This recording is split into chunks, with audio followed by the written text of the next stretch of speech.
처음과 같이라고 하는 제목으로 같이 은혜를 나누려고 합니다.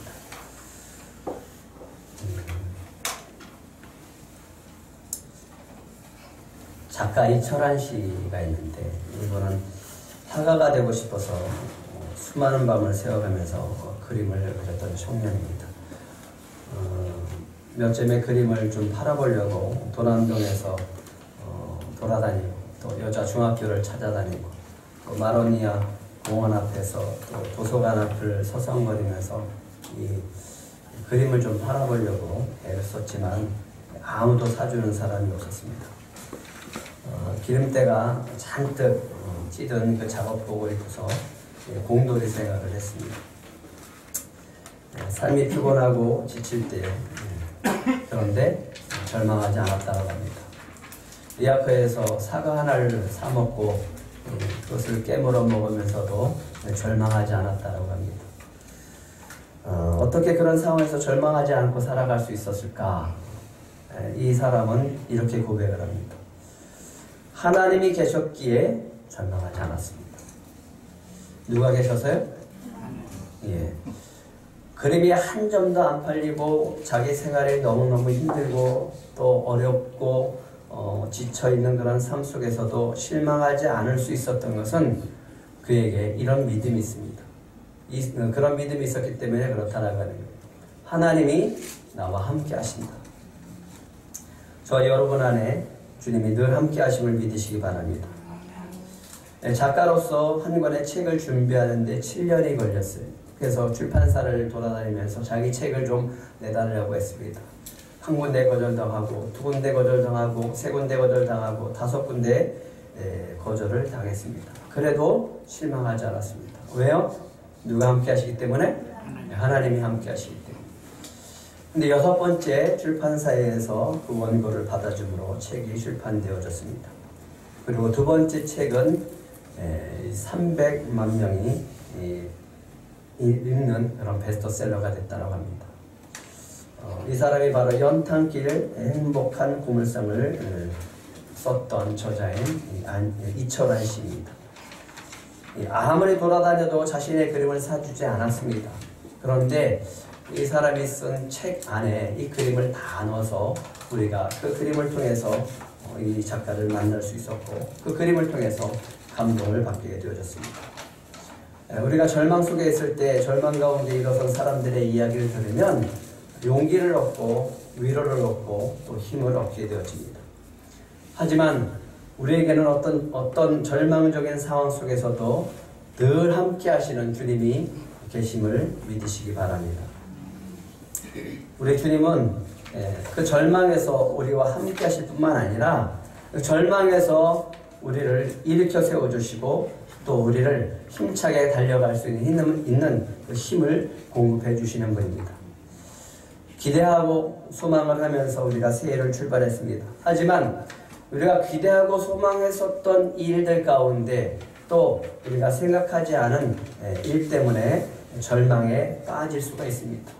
또 실망하고 또 우리 마음 가운데 기대했던 것이 제대로 되지 않아서 또 좌절할 수가 있습니다. 그런 절망의 시간으로 빠져들 수 있습니다. 하지만 두려워하지 마시기 바랍니다. 절망하지 마시기 바랍니다. 누구와 함께 하십니까? 주님이 우리와 함께 하심을 믿으시기 바랍니다. 주님은 우리를 절망에서 새 소망으로 바꿔주시는 분이십니다. 주님은 우리에게 기쁨과 감사와 소망이 넘치는 한 해로 인도해 주실 줄 믿습니다. 여호수아가 좌절했어요. 여호수아가 실망했습니다. 여리고성을 무너뜨리고 그 기쁨 가운데 막 달려가서 아이성까지 전투해서 승리할 줄 알았어요. 그런데 올라갔다 패배해버렸어요. 옷을 찢고 죄를 뒤집어 쓰면서 언약궤 옆에서 엎드려서 애통하기 시작을 합니다. 하나님 왜 이 백성을 인도하여 요단을 건너게 하셨습니까? 하나님 왜 우리를 저 아모리 사람의 손에 넘겨서 멸망시키려 하십니까? 차라리 그럴 거면 저 요단강을 건너지 말고 요단 저편 땅에서 우리에게 그 땅을 주었더라면 더 나았지 않았습니까? 이제 저 가나안 족속들이 우리가 아이성 전투에서 패배했다는 소리를 들으면 그들이 다 몰려와서 우리를 죽일 텐데 그러면 그 하나님의 그 높으신 이름이 어떻게 되겠습니까? 라고 하면서 하나님을 원망하기 시작했습니다. 여호수아는 믿음의 사람이었어요. 믿음의 사람이었기 때문에 가나안 땅에 들어갈 수 있는 유일한 사람이었습니다. 갈렙과 함께 가나안 땅을 점령할 수 있었던 유일한 사람이었어요. 그렇게 큰 믿음을 가지고 담대하게 여기까지 왔던 사람이 오늘 절망에 빠져버린 거예요. 그리고 하나님을 원망하기 시작을 합니다. 이 모습을 보면 아무리 믿음을 가지고 또 이 견고한 믿음이 있었다라고 하는 이 여호수아도 예상치 못한 패배 속에 절망하는 모습을 볼 수 있습니다. 아무리 믿음에 있는 사람이라도 한순간에 연약에 빠질 수 있고 한순간에 좌절에 빠질 수 있다라고 하는 거예요. 베드로도 예수님 앞에서 장담했습니다. 베드로가 뭐라고 했어요? 모두가 다 주님을 버릴지라도 나는 결코 주님을 버리지 않을 겁니다. 아주 장담했어요. 호언장담을 했습니다. 그랬더니 예수님이 하시는 말씀이 이랬습니다. 네가 닭 울기 전에 나를 3번 부인할 것이다. 베드로가 또 얘기합니다. 아닙니다. 내가 주와 함께 죽을지언정 주님을 절대로 부인한 일은 없을 겁니다. 그런데 어떻게 됐어요? 예수님이 하신 말씀대로 닭 울기 전에 3번 부인하고 꼭기요 하고 닭이 울을 때 그 말씀이 생각나서 베드로가 밖으로 나가서 엉엉 울었어요. 마음은 그래요. 내가 결단해서 부인하고 싶지 않아요. 절대로 그런 일이 없을 거라고 장담을 합니다. 그런데 막상 그런 현실 앞에 부딪히고 부딪히면 어쩔 수 없이 우리는 그 연약에 빠지는 그런 인간일 수밖에 없다라고 하는 겁니다. 신실한 믿음의 사람으로 살아가고 싶습니다. 올해도 정말 주님을 믿고 잘 따라가고 싶습니다. 순종하고 살아가고 싶습니다. 정말 하나님이 칭찬받는 그 믿음 속에서 살아가고 싶어요. 그런데 우리의 의지와 결단만으로는 그렇게 살아갈 수 없다라고 하는 겁니다. 성령께서 우리를 붙잡아 주시지 않으면 우리는 한순간에 넘어질 수밖에 없는 그런 연약한 존재다라고 하는 것을 우리는 스스로 인정하고 살아야 됩니다. 사단이 우리에게 안경을 하나 싹 씌워줘요. 절망의 안경을 우리한테 딱 씌워주면 어떻게 되냐면 아무것도 보이지 않습니다. 하나님이 보이지 않아요. 그리고 모든 세상이 다 절망적으로 보이는 거예요. 그리고 극단적으로 생각하게 되어집니다. 믿음, 소망, 사랑 이런 거 다 사라지는 거예요. 그 모든 것이 다 사라지고 보이는 것은 절망밖에 없습니다. 슬픔에 휩싸여서 일어날 힘조차 없습니다. 그러면 사단은 절망에 빠져서 우리가 호적거리는 것을 보면서 막 박수를 치면서 그렇게 기뻐합니다. 그럼 그렇지. 네가 뭘 하겠다라고 하냐. 그렇게 작은 일에 넘어지는데 어떻게 해서 큰 일을 감당하겠느냐라고 하면서 우리를 조롱합니다. 그 속에 있으면서 스스로 우리는 우리 자신에게 절망을 해요. 왜 내가 이것밖에 안 되나 하면서 이 절망과 좌절 속에서 우리는 큰 무거운 무게감 속에서 일어나지 못하는 것을 보게 되어집니다. 여호수아가 언약궤 앞에서 이렇게 엎드려서 절망 가운데 있을 때 하나님께서 찾아오십니다. 그리고 하나님께서 말씀하십니다. 일어나라. 어찌하여 이렇게 엎드렸느냐. 여호수아에게 이렇게 얘기를 합니다. 일어나라. 하나님은 아이성 전투의 패배의 원인이 바로 이스라엘이 범죄했기 때문이라고 여호수아에게 말씀해 주십니다. 여리고성의 모든 전리품을 하나님의 국간에 두라고 명령했지만 이 아간이 너무너무 탐이 나서 하나님 앞에 하나님 국간에 쌓아두는 것이 아니라 자기 집에 몰래 숨겨놨습니다. 이것이 결국은 이스라엘의 범죄가 돼서 아이성 전투에 패배하는 원인이 되어졌다고 합니다. 하지만 가만히 생각을 해보세요. 이스라엘의 지도자였던 여호수아는 잘못이 없나요? 이 패배에 대해서 완전히 자신은 책임이 없나요? 여호수아는 실수한 게 하나도 없나요? 그렇지 않습니다. 여호수아는 여리고성을 점령하고 나서 승리의 축배를 들었어요. 이야, 이제 저 아이성은 너무너무 쉽게 점령할 수 있다라는 생각을 했습니다. 그래서 당연히 여리고성이 무너졌기 때문에 아이성은 더 쉽게 무너질 것이라고 그는 믿었어요. 철옹성 같은 여리고성이 무너뜨려졌는데 저 아이성쯤이야 라고 하는 그런 아니라는 생각을 가졌다라고 하는 겁니다. 그래서 정탐꾼이 보고를 했어요. 다 올라갈 필요 없습니다. 2~3천 명만 올라가도 우리는 충분히 이길 수 있습니다. 그래? 3천 명만 올라가라. 가서 싸웠는데 36명이 죽고 이 아이성 사람들에게 쫓겨나서 멀리 쫓겨나는 그런 패배를 맛보게 되어졌습니다. 여호수아가 실수한 것은 하나님께 묻지 않았어요. 여호수아가 실수한 것은 이번에 어떻게 하면 하나님 이 아이성을 무너뜨릴 수 있습니까? 라고 묻지 않았어요. 하나님의 음성을 듣지 않습니다. 견고하고 큰 여리고성이 무너졌기 때문에 작은 저 여리고성은 우리가 가기만 하면 그냥 저절로 무너질 것이다 라는 생각을 했다라고 하는 거죠. 새해를 시작할 때 우리는 주님 앞에 결단합니다. 새해는 제가 이렇게 하겠습니다. 새해는 이렇게 하겠습니다. 새해는 내가 이런 것도 하겠습니다. 저런 것을 이렇게 하겠습니다. 라고 하면서 우리는 결단을 하게 되어집니다. 우리의 의지만으로 결단한 것을 지켜낼 수 있을까요? 그렇지 않습니다. 우리의 의지는 믿을 게 못 됩니다. 이 정도 결단했으면 작정한 대로 우리는 실천해 나갈 수 있을 것이다 라는 생각으로 우리가 해 나갑니다. 하지만 그렇게 되지 않아요. 매년 저도 그렇게 결단합니다. 올해는 꼭 성경 통독을 하겠습니다. 올해는 꼭 운동을 하겠습니다. 금식을 할 때마다 결단해요. 운동하겠습니다. 하루에 저 산책을 해서 산을 한 바퀴 돌겠습니다. 지난해는 한 번도 안 올라갔어요. 한 번 올라갔군, 한 번. 그게 쉽지 않습니다. 올해는 꼭 속소를 이만큼 하겠습니다.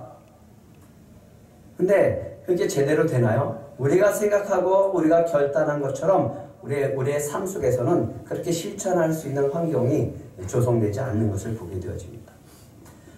늘 성령님께 우리는 도움을 구하면서 살아야 될 줄 믿습니다. 새해가 시작되어지면서 우리의 의지로 뭔가 하려고 하는 것보다는 우리가 먼저 주님께 묻고 또 성령님의 도움을 구하면서 한 해를 출발해 보시기를 바랍니다. 우리가 조심해야 할 것이 있습니다. 주님이 함께 하신다는 믿음을 갖고 있어요.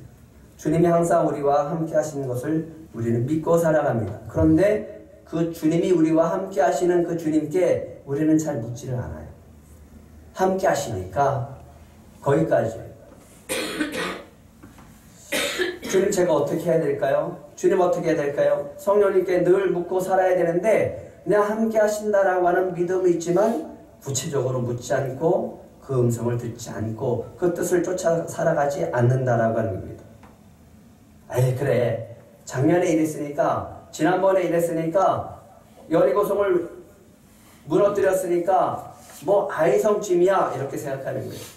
지난번에 이렇게 했으니까 이번에도 이렇게 될 거야 라고 하는 그런 착각 속에서 살아간다라고 하는 거죠. 매일매일 매 순간마다 우리는 묻고 성령님의 도움을 구하며 살아야 됩니다. 그것이 믿음의 사람이고 그것이 바로 지혜로운 사람이다 라고 하는 겁니다. 그런데 그래도 또 실패한다면 어떻게 하겠습니까? 그래도 또 절망하면 어떻게 하겠습니까? 한번 따라해 보실래요? 괜찮습니다. 괜찮습니다. 우리의 연약함을 도와주시는 주님이 함께 하십니다. 그래요, 괜찮아요. 왜? 우리는 연약하니까 또 넘어질 수밖에 없는 거예요. 근데 문제는 그 절망 속에서 그냥 빠져있는 게 문제예요. 그 절망 속에서 빨리 일어나야 되는데 그 일어나지 못하고 그냥 절망 속에서 좌절하고 그 자리에 앉아있는 것이 문제라고 하는 거예요. 주님은 얘기합니다. 괜찮아. 내가 있잖아. 그러니까 일어서라. 이렇게 말씀하십니다. 주님은 우리가 실패하고 절망하는 그 자리에서 다시 일으켜 세워주는 분입니다. 뿐만 아니라 일으켜 세우실 뿐만 아니라 우리에게 힘을 주셔서 주님과 동행할 수 있는 그런 은혜를 주시는 분임을 믿으시기 바랍니다. 또 한번 따라해 보세요. 절망할 시간이 없습니다. 다시 일어나 달려갑시다. 예, 우리가 절망에 앉아있을 시간이 없어요. 절망할 시간이 없습니다. 주어진 시간이 너무 귀하기 때문에 그 시간을, 절망할 시간을 버려버리고 우리가 힘차게 주님과 함께 달려가야 된다라고 하는 겁니다. 저 미육상대회에서 600m 여성부에 출전한 미네소타 대학의 도나이덴이라고 하는 선수가 있었습니다. 이 선수는 항상 1등을 했었어요. 늘 그래서 우승 후보자였습니다. 육상대회에서 이제 시합에서 1등을 항상 차지했던 사람이기 때문에 늘 주목을 받았어요. 이번에도 600m에 달리기를 시작을 합니다. 이제 1등으로 계속 달리다가 이제 마지막 한 바퀴를 남았어요. 근데 한 바퀴 남은 그 상황에서 막 달리다가 자기 발에 자기가 걸려져서 그냥 꼬꾸라져 버리고. 예. 육상에서 넘어지면 그 사람이 1등을 할 수 있는 확률이 얼마나 될까요? 한번 넘어졌어요. 사람들은 그 순간에 와 하고 그냥 한탄하는 거예요. 어떻게 1등으로 달리다가 넘어졌을 때 사람들은 그렇게 생각했어요. 이제는 틀렸다. 이제 메달은 끝났다. 네, 한번 넘어지면, 육상에서 한번 넘어지면 당연히 탈락되어지는 거예요. 그런데 이 도나이덴 선수가 넘어지자마자 재빨리 자리에서 일어나 다시 전력적으로 뛰기 시작합니다. 넘어지는 순간부터 다시 일어나 달려가는 시간까지 조금도 망설임이 없었습니다. 조금도 지체함이 없었습니다. 그리고 전심으로 전력을 해서 끝까지 달렸어요. 결승선에 딱 도착했는데 제일 1등으로 딱 들어갔어요. 예, 2등과 차이는 0.01초 차이. 0.1초의 머뭇거림도 없었다라고 하는 거예요. 1등을 놓치지 않겠다라고 하는 그 결단 속에서 끝까지 뛰었다라고 하는 겁니다. 그러면서 이런 글을 보았습니다. 절망에 빠져있는 시간은 희망을 바라볼 시간을 낭비하는 것입니다. 절망에 빠져있는 시간은 희망을 바라볼 시간을 낭비하는 것이다라고 합니다. 절망할 시간이 없어요. 절망할 시간이 없습니다. 넘어졌으면 얼른 일어나야 되는 거예요. 주님이 우리를 붙잡아 주고 있기 때문에 우리는 얼른 일어나서 주님과 함께 다시 뛰면 되는 겁니다. 하나님의 명령대로 이스라엘 안에 죄가 제거되어졌어요. 아간을 돌로 쳐 죽입니다. 그리고 그가 훔쳤던 물건도 그의 죄를 다 없앱니다. 그때 하나님께서 여호수아에게 이렇게 말씀하십니다. 오늘 1절 한번 같이 읽겠습니다. 1절 시작. 여호와께서 여호수아에게 이르시되 두려워하지 말라 놀라지 말라 군사를 거느리고 일어나 아이로 올라가라. 보라 내가 아이 왕과 그의 백성과 그의 성읍과 그의 땅을 다 내 손에 넘겨주었습니다. 두려워하지 말라 놀라지 말라 군사를 다 거느리고 일어나 아이로 올라가라. 네, 하나님은 실패해 있었어요. 그 자리가 아이성 전투는 실패한 자리예요. 패배한 자리예요. 근데 하나님 뭐라 그래요? 다시 올라가라. 네가 실패한 자리로 다시 올라가라. 네가 패배한 자리로 다시 올라가라 라고 명령하십니다.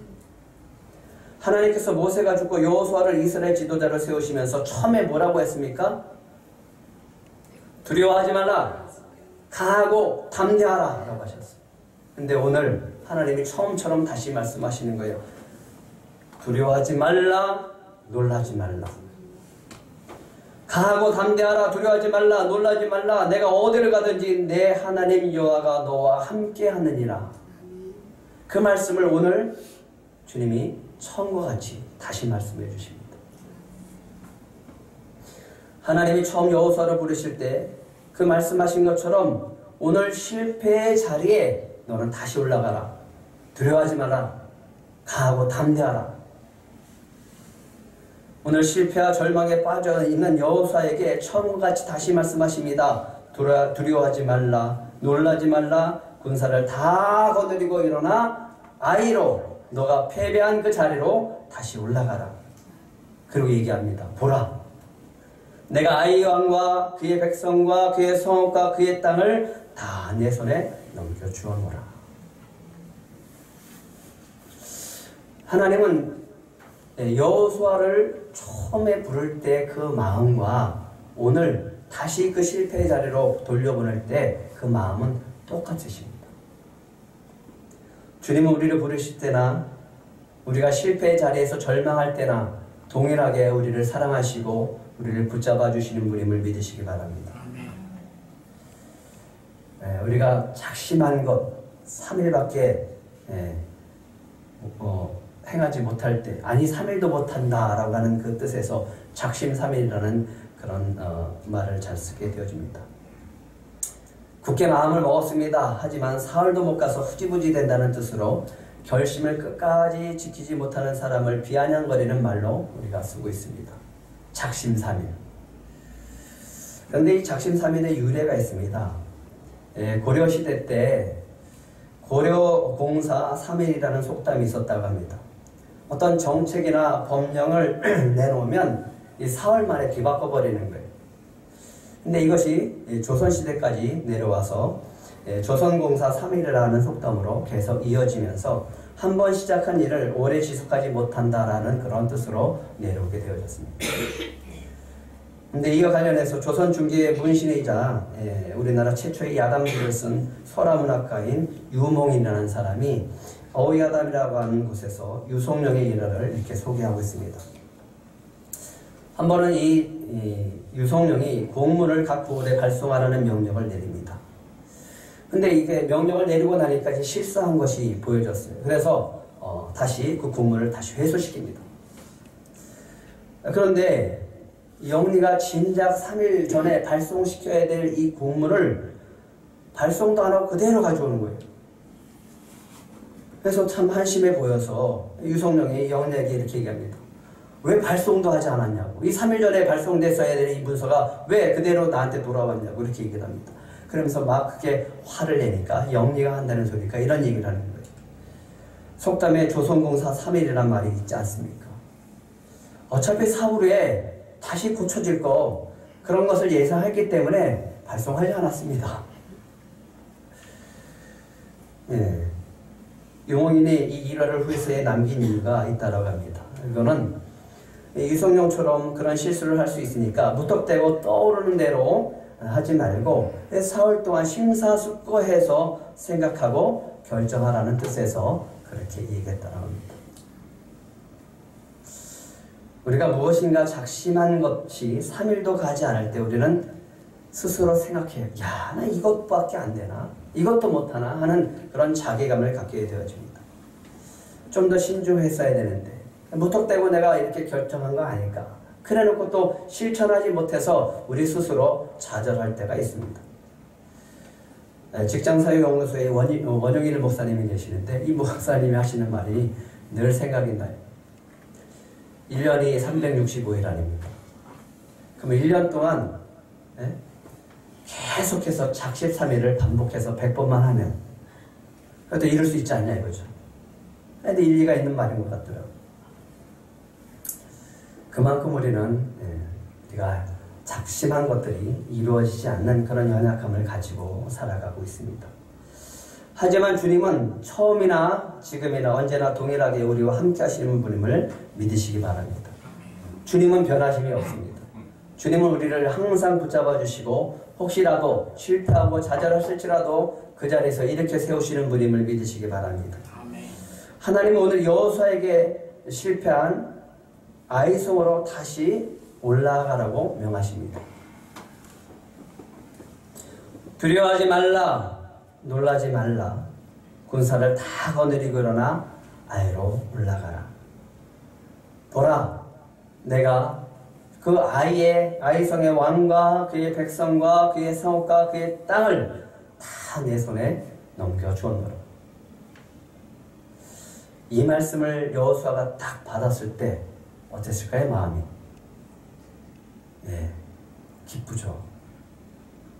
실패한 자리에 다시 주님께서 올라가라고 하셨고 그 실패한 자리에서 내가 다시 승리로 바꿔주시겠다는 말씀입니다.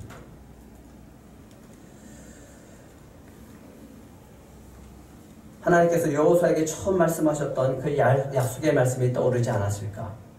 모세가 죽었어요. 어떻게 이스라엘 백성을 내가 인도할 수 있을까? 자신감이 없어요. 두려웠어요. 그리고 이 백성을 데리고 어떻게 요단강을 건너서 저 가나안 족속과 싸울까라고 하는 이 부담감 때문에 두렵고 떨렸습니다. 그런데 하나님이 여호수아에게 말씀하십니다. 내가 모세에게 말한 바와 같이 너희 발바닥으로 밟는 곳은 모두 내가 너에게 주었노라. 모세와 있었던 것 같이 내가 너와 함께 할 것이다. 그리고 너희가 밟는 모든 땅을 다 너희가 차지하게 할 것이다. 또 말씀하십니다. 내 평생에 너를 능히 대적할 자가 없을 것이다. 내가 모세와 함께 있었던 것 같이 너와 함께 있을 것입니다. 내가 너를 떠나지 아니하며 버리지 아니할 것입니다. 이 말씀이 그대로 지금도 동일하게 아이성의 전투에서 패배한 그 자리에서 하나님은 말씀하고 있는 거예요. 올라가라. 그 성을 차지하게 될 것이다. 그런데 그 다음 말씀이 참 더 놀랍습니다. 너무 기가 막힌 말씀입니다. 2절을 한번 같이 읽겠습니다. 2절 시작. 너는 여리고와 그 왕에게 행한 것 같이 아이와 그 왕에게 행하되 오직 거기서 탈취한 물건과 가축은 스스로 가지라. 너는 아이성 뒤에 복병을 두치니라 하시니. 너는 여리고와 그 왕에게 행한 것과 같이 아이와 그 왕에게 행하되 오직 거기서 탈취한 물건과 가축은 스스로 어떻게 하라? 가져라. 이렇게 얘기합니다. 어제 무슨 일이 있었어요? 여호수아가 그 어제 무슨 일이 있었어요? 여리고 성을 점령할 때 성에서 취한 전리품을 온전히 다 하나님의 곳간에 바치라고 했는데 아간이 너무 탐이 나서 자기 집에 훔쳐서 갖다 놨어요. 이것 때문에 아이성 전투에 패배했거든요. 그러면 하나님이 이 아간의 죄를 제하라고 했어요. 이스라엘 백성이 돌을 하나씩 들고 아간을 향해서 던집니다. 돌에 맞아서 아간이 죽습니다. 돌 맞아서 피를 흘리면서 아간이 죽어가는 모습을 이스라엘 백성이 봤어요. 그러면 솔직히 그들의 마음을 한번 들여보세요. 아간같이 탐내지 않았을까요? 이스라엘 백성이 저 여리고성을 다 무너뜨리고 이스라엘 백성들이 여리고성 사람들을 죽이고 그 안에 들어갔을 때 보물들이 있는 것을 보고서 탐내지 않은 사람이 있었을까요? 탐은 나죠. 욕심 나지 않겠어요? 그런데 하나님의 명령이기 때문에 하나님의 곳간에 드렸다는 것이지 마음은 다 욕심이 있는 거예요. 그런데 욕심을 내서 취한 아간은 돌에 맞아 죽었어요. 내가 돌로 오늘 쳤어요. 그 사람을 죽였습니다. 하나님이 두려워서 그 말씀을 따랐을 뿐이지 내 마음에는 아직도 욕심이 있는 거예요. 누가 갖고 싶지 않은 사람이 어디 있겠어요? 전쟁을 하면 그 승리의 기쁨이 어디서 오냐면 전리품을 찾는 데서 오는 거예요. 하지만 하나님께서 여리고성의 전리품을 구별해서 하나님의 곳간에 온전히 바치라고 하신 이유가 있습니다. 왜 그랬을까요? 왜 하나님은 여리고성에 있는 모든 물건을 하나님 앞에 하나님의 곳간에 드리라고 할까요? 그들에게 주지 않고. 여리고성을 무너뜨린 분이 누구다? 하나님이시다라고 하는 것을 기억하라고 하는 거예요. 이 전쟁을 승리케 하시는 분이 누구다? 하나님이다라고 하는 것을 기억하라고 하는 겁니다. 이 땅의 주인이 누구다? 하나님이라고 하는 것을 그들에게 기억하기 위해서 전리품을 바치라고 하는 겁니다. 첫 성입니다. 첫 전리품입니다. 이것을 하나님 앞에 11조를 드리는 것처럼 드려서 이 모든 땅에 이 전리품을 하나님께 드리는 것으로 하나님은 받으십니다. 그래서 가나안 첫 번째 승리의 영광을 누구한테 돌려라? 하나님한테 돌려라. 그래서 하나님은 그 모든 전리품을 하나님 앞에 바치라고 했었던 겁니다.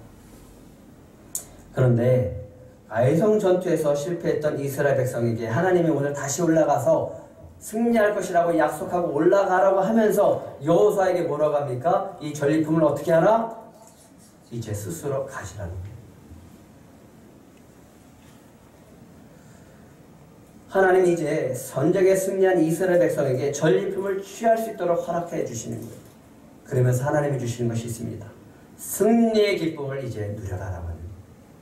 너희가 이제 승리했으니까 승리의 기쁨을 누려라. 또 한 가지가 있습니다. 좀 의아한 그런 하나님의 전술입니다. 하나님이 뭘 두라고 하셨죠? 네?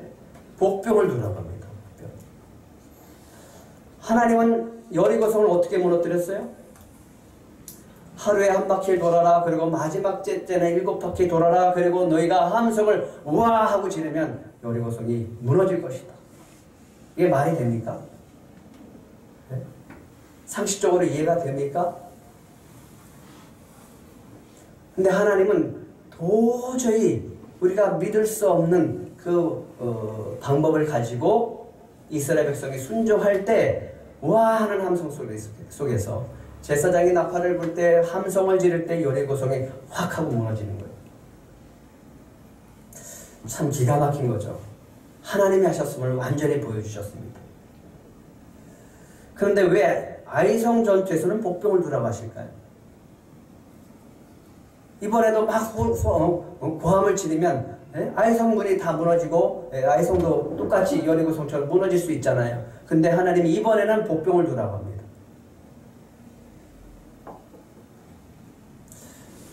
하나님은요, 이스라엘 백성들이 가나안 땅에서 전쟁을 할 때 다양한 전술과 전략으로 승리케 하시는 분입니다.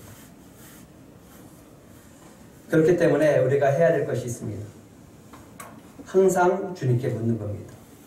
어저께 이렇게 했으니까 오늘도 이렇게 할 것이다 라는 생각을 버려야 되는 거예요. 그래서 늘 물어야 돼요. 주님, 이번에는 어떻게 공격할까요? 주님, 이번에는 언제 공격할까요? 어디를 공격할까요? 라고 하면서 우리가 끊임없이 물어야 됩니다.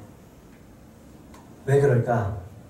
그래야 하나님이 우리에게 다양한 전술 전략을 가지고 이스라엘 승리케 하시는 그 기쁨을 맛보게 한 것처럼 우리에게도 그 기쁨을 다양한 것으로 기쁨을 누리게 하실 줄 믿습니다.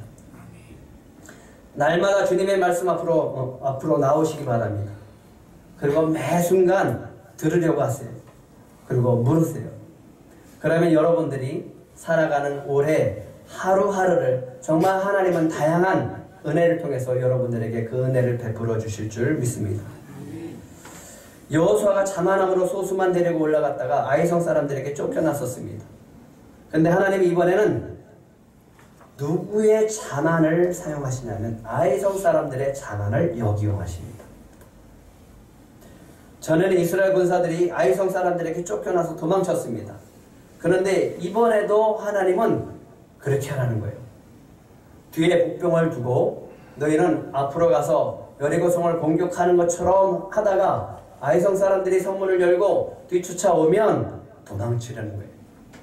왜? 유인작전하는 거예요. 그래서 그들이 야, 요놈들 봐라. 이번에도 또 도망치네. 그러면서 막 자만하고 그래서 이스라엘 백성을 다 죽이려고 쫓아나오면 그때 복병이 매복했다가 아이성을 들어가서 점령하라고 하는 거예요. 이스라엘 백성은 아이성 전투에서 처음에는 패배했습니다. 하지만 오늘 5절과 6절에 이렇게 얘기합니다. 너희는 처음과 같이. 근데 이 처음과 같이라는 말은 이런 말이에요. 패배했었던 것 같이. 패배했었던 그 자리에서 처음과 같이 그 실패한 그 아이성으로 처음과 같이 공격하라고 하는 겁니다. 그런데 이번에는 전에는 너희가 처음에는 가서 공격했는데 실패했지만 이번에는 처음과 같이 공격하지만 유인해서 승리할 수 있다라고 합니다. 처음처럼 진짜로 도망쳤지만 이번에는 처음에는 진짜로 도망쳤지만 이번에는 진짜가 아니라 그들을 유인하는 작전이기 때문에 승리할 수 있다라고 하는 거예요.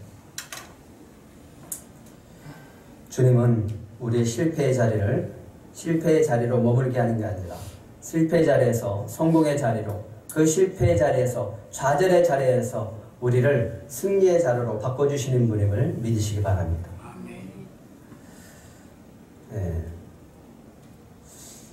댐장의 맏아들로 태어난 사람이 있습니다. 가난한 집안 환경 때문에 학업을 중단하고 아버지 밑에서 댐장의 일을 배웠던 사람이 있습니다. 어머니와 여동생을 잃고 방탕한 삶을 살기 시작합니다. 그리고 20세가 되던 해에 아내가 결혼 지참금으로 가져온 2권의 신약 서적을 읽으면서 신앙을 갖게 되어지는 사람이 있습니다. 세례를 받습니다. 그리고 전도사가 되어서 설교 활동을 시작합니다. 하지만 1660년 체포가 되어져서 12년 동안 감옥 생활을 하게 되어집니다. 그리고 그 감옥 생활을 하면서 썼던 책이 있습니다.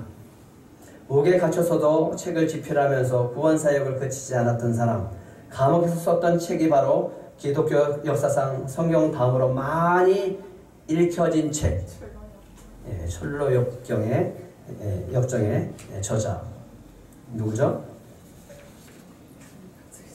존 버년입니다.